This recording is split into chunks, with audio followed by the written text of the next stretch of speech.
பின்னணி பாடகி பின்னி கிருஷ்ணகுமார் தன்னுடைய சினிமா அனுபவங்கள் குறித்து நம்மிடம் பகிர்ந்துக்கிட்டாங்க.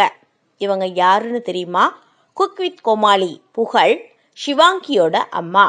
அவங்க தன்னுடைய சினிமா அனுபவங்கள் பத்தி நம்ம கிட்ட பகிர்ந்துக்கிட்டாங்க. கேட்கலாம். ஃபேஷன் விஷயத்துல எனக்கு எப்பவுமே ஆர்வம் அதிகம்.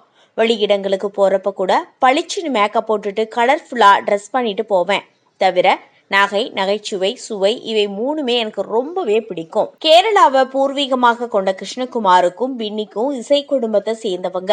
இசையால இணைந்த இவர்களின் பிரேமா கதாவை வெட்கத்துடன் பகிர்ந்துகிட்டாங்க. அதாவது என்னன்னா, ஸ்கூல்ல படிக்கும்போது எங்களுக்குள்ள அறிமுகம் ஏற்பட்டுச்சு. நான் பயங்கர வாயாடி.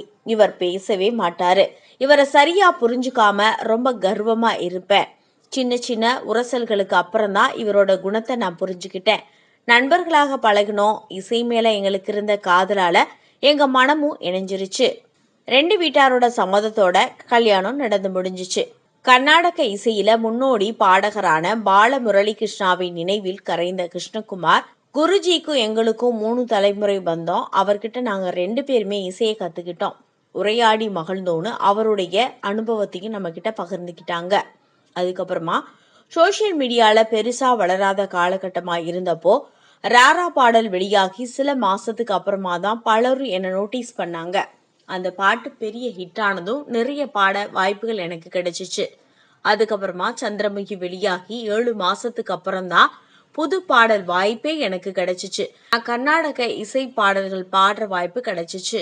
அதுக்கப்புறமா இளையராஜா, தேவா, வித்யாசாகர், யுவன் சங்கர் ராஜா, இமான் உள்ளிட்ட இசையமைப்பாளர்களுக்கு பல்வேறு பாடல்களை பாடியிருக்கேன். இளைய தலைமுறையினர் ஆயிரக்கணக்கானோருக்கு இவர்கள் இருவரும்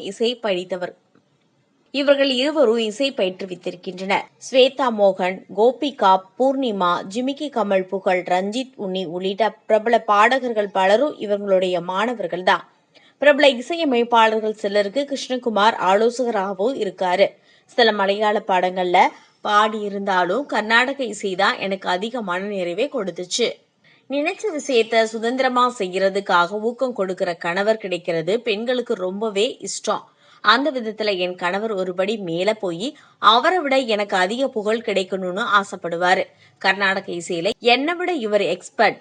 5 மொழிகள்ல பாடல்களை எழுதி இசையமைப்பாரு. கச்சேரிகள்ல இவரை விட நான் நல்லா பாடணும்னு என்னை ஊக்கப்படுத்துவாரு. எந்த கோபத்தையும் 2 நிமிஷத்துக்கு மேல நீட்டிக்க விட மாட்டாரு.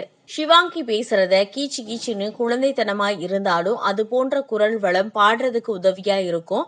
இந்த குரல் வளம் கடவுள் உனக்கு கொடுத்த கிஃப்ட். அதனால உன் குரலையும் நீ பேசுறதையும் யாரும் கிண்டல் செஞ்சாலும் கவலைப்பட வேணான்னு பொண்ணு கிட்ட சொல்லுவாரு.